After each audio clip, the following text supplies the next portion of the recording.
menghadiri? Hari ini saya hadir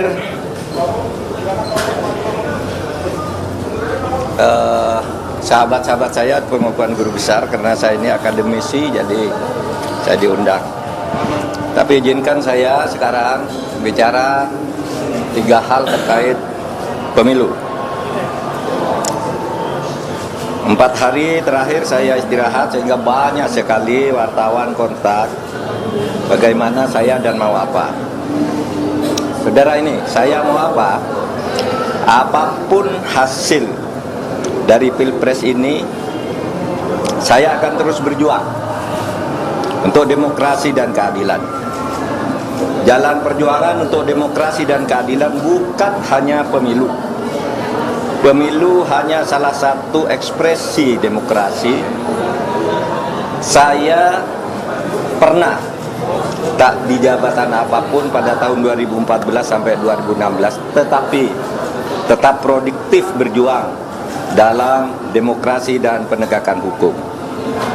Gerakan civil society dan kampus-kampus adalah sumber gerakan demokrasi dan perubahan dari otoritarianisme menuju demokrasi. Sejarah mengajarkan bahwa jika demokrasi disumbat, maka demokrasi akan selalu membuka jalan sendiri. Ini sejarah kita maupun sejarah dunia. Yang kedua, saya bicara tentang 2 hoax, yaitu tentang pemilu curang. Saya memang pernah mengatakan bahwa setiap pemilu, pihak yang kalah selalu menuduh yang menang itu curang. Saya katakan itu pada beberapa kesempatan, yaitu saat KPU periode Hasyim Asy'ari dibentuk. Datang ke tempat saya diberitahu bahwa awas, nanti ada gugatan bahwa pemilu ini curang. Begitu juga saya pidato itu secara terbuka saat pembentukan TV pemilu di Trans TV pada awal tahun 2023.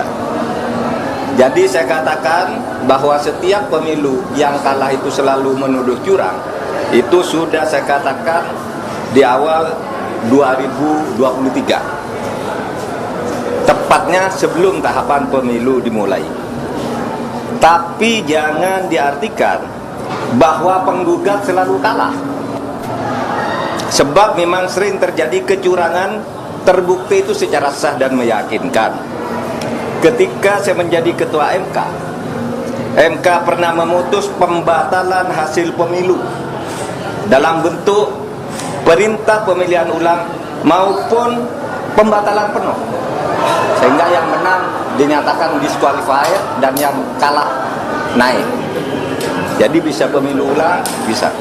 Misalnya saya sebut contohnya hasil pemilu kada Jawa Timur tahun 2008 saat Khofifah dinyatakan kalah dari Soekarwo, kita batalkan hasilnya dan diulang. 2 hasil pilkada Bengkulu Selatan, yang menang didiskualifikasi, yang di bawahnya langsung naik. 3 hasil pilkada Kota Waringin Barat sama dengan Bengkulu Selatan, dan banyak lagi kasus di mana ada pemilihan ulang terpisah, daerah tertentu, desa tertentu dan sebagainya. Nah, harus diingat bahwa untuk pertama kali istilah pelanggaran terstruktur, sistematis dan masif itu muncul sebagai vonis pengadilan di Indonesia tahun 2008 ketika MK memutus sengketa pilgub antara Khofifah dan Soekarwo. Saya waktu itu hakimnya, dan setelah menjadi dasar vonis-vonis lain untuk selanjutnya masuk secara resmi di dalam hukum pemilu kita. Jadi ini sudah menjadi jurisprudensi dan juga menjadi aturan di undang-undang, di peraturan KPU, di peraturan Bawaslu, itu ada gitu. Pelanggaran terstruktur, sistematis dan masif itu. Jadi ini bukan hanya jurisprudensi sekali lagi, tetapi juga termasuk di dalam peraturan perundang-undangan, dan buktinya banyak pemilu itu dibatalkan, didiskualifikasi, ya. Saya tangani ratusan kasus tentang ini, banyak, ada yang diulang beberapa ini, ada yang dihitung ulang dan sebagainya.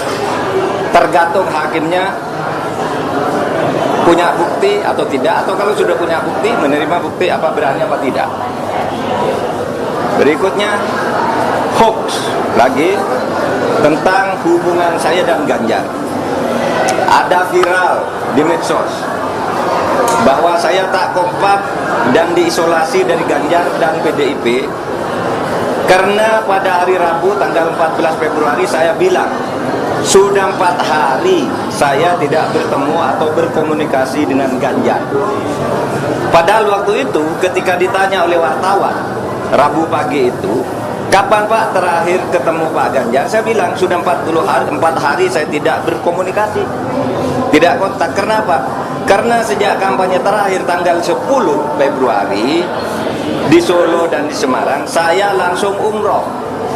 Jadi ya tidak berkomunikasi dong, bukan karena berpisah, karena tidak kompak dan sebagainya. Dan tanggal 13 baru pulang dan langsung ke Jogja. Kapan ketemunya? Untuk mencoblos. Jadi 4 hari tak ketemu itu karena umroh. Sebelum dan sesudah umroh sampai sekarang saya selalu berkomunikasi, bertemu maupun teleponan dengan Mas Ganjar. Itu yang terjadi.